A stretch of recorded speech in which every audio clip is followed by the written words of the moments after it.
Hi, my name is Isha. Welcome back to another video of STEMsational. So today we're going to be covering physics, topics 1.15 to 1.18 in the syllabus. So let's get started.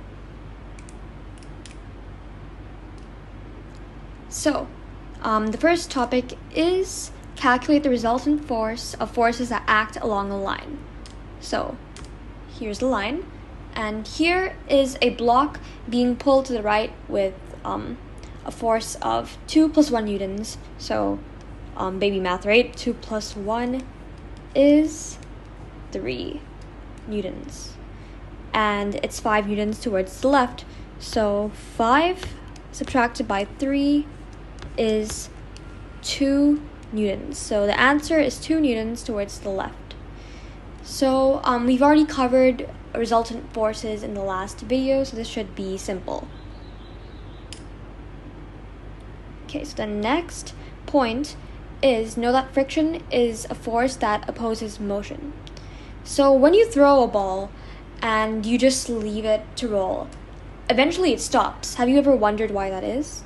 Well, that is because of the miraculous force of friction. It basically makes things slow down. It makes things stop.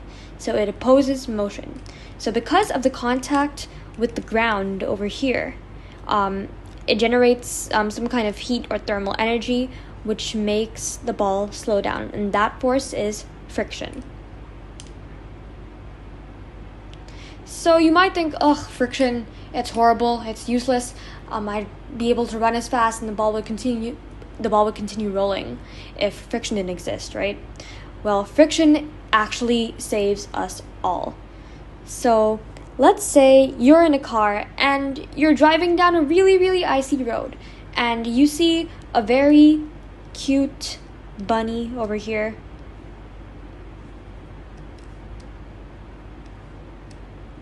With a blank face because I can't draw. So let's say you see a very cute bunny down the road, and you're thinking, oh my god, I'm driving really close to the bunny. I have to stop. So you press the brakes. But guess what? The brakes don't work as well because it's an icy road. Icy roads have less friction because it's kind of like a wet surface. So less friction means that the car won't stop immediately. It'll take a longer time to stop. And guess what? Bye bunny. However, when you're on a normal road, the brakes do save you. So what happens is when you have a brake here and you step on the brake, and here is the little bunny again.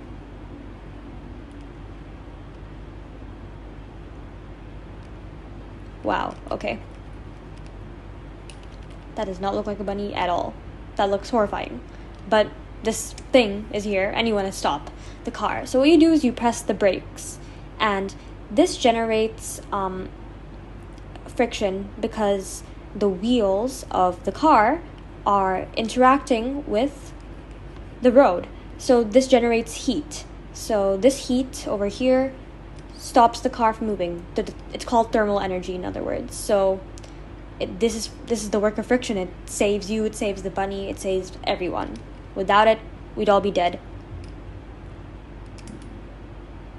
So the other syllabus point is know and use the relationship between unbalanced force, mass, and acceleration. So the equation is F equals ma. So this is force, this is mass, and this is acceleration.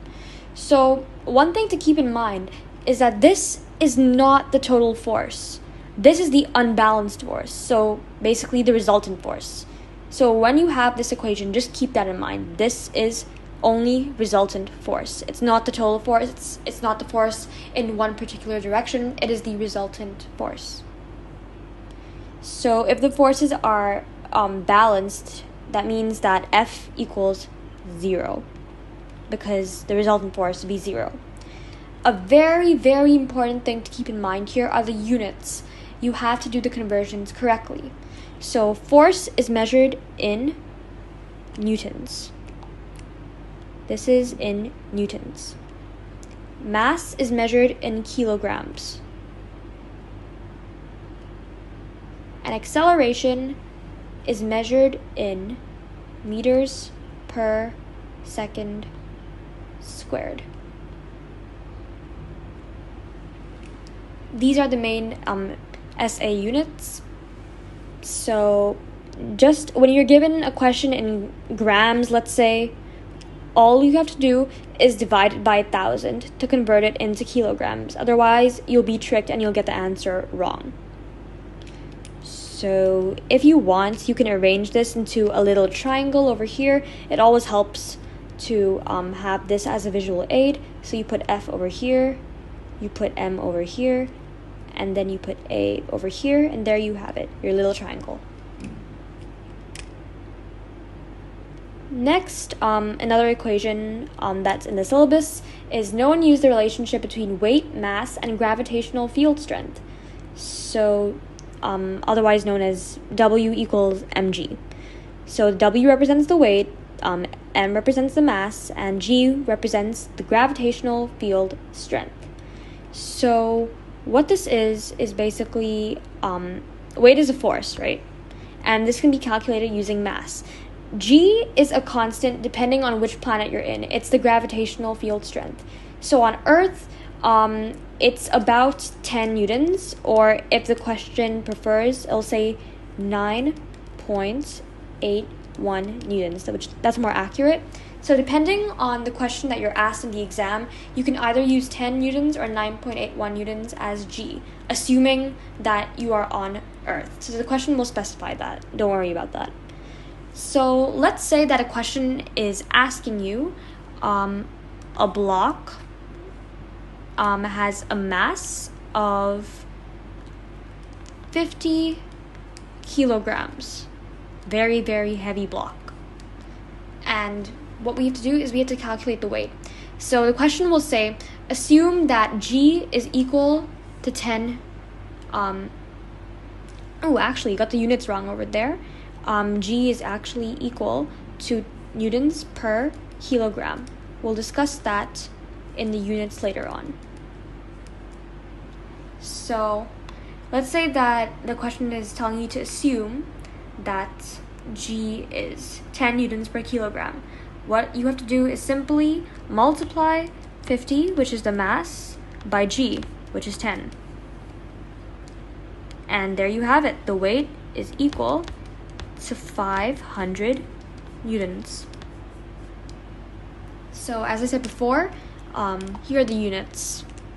Weight is in newtons because it's a force, mass is in kilograms as always, and G is just newtons per kilogram. And again, you can form a little triangle with this as well. So you put W at the top over here, M over here, and G over here. And there you have it. W equals mg. Thank you for watching this video. See you in the next one. Bye bye.